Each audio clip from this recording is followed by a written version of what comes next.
And welcome again, our dear friends, to the Thursday edition of Fresh Bread. Reverend Phil Anderson here with you, pastor of Oakland United Methodist Church and Kansas Avenue United Methodist Church here in the capital city of Topeka, Kansas. So good to have you with us. It's Thursday, July 27th, 2023.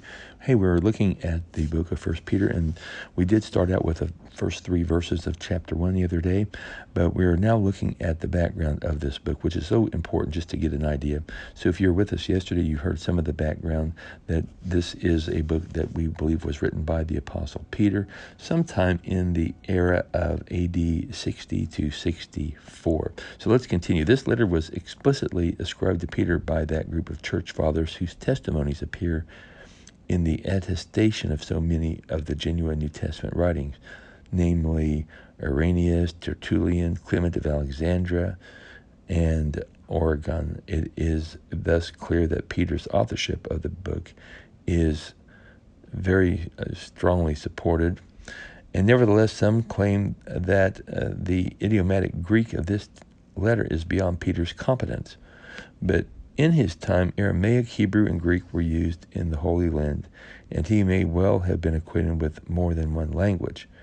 And that he was not a professionally trained scribe does not mean that he was unacquainted with Greek. In fact, as a Galilean fisherman, he in all likelihood did use it.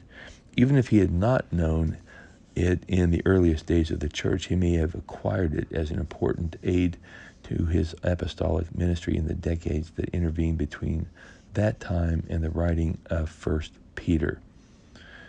And we'll just stop there as we get ready to conclude this for today, and we'll pick up again tomorrow on Friday. I just want to say one thing. It's amazing how many of us just see these, I guess, walls and we just stop rather than trying to find a door to go through it. Now, in Peter's case, he very well may have been in a situation where he had to find another vehicle to communicate the gospel.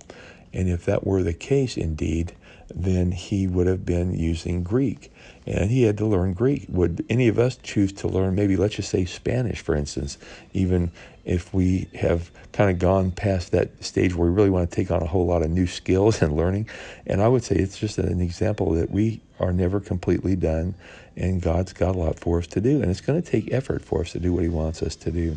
So I pray that we would be willing to do what God has asked us to do and just to trust him to lead us into those areas where he's taking us. Well, again, friends, thanks for joining me. Have a great day. We'll be back with more of this tomorrow on Friday. Until then, have a great Thursday. God bless you, and we'll talk to you then.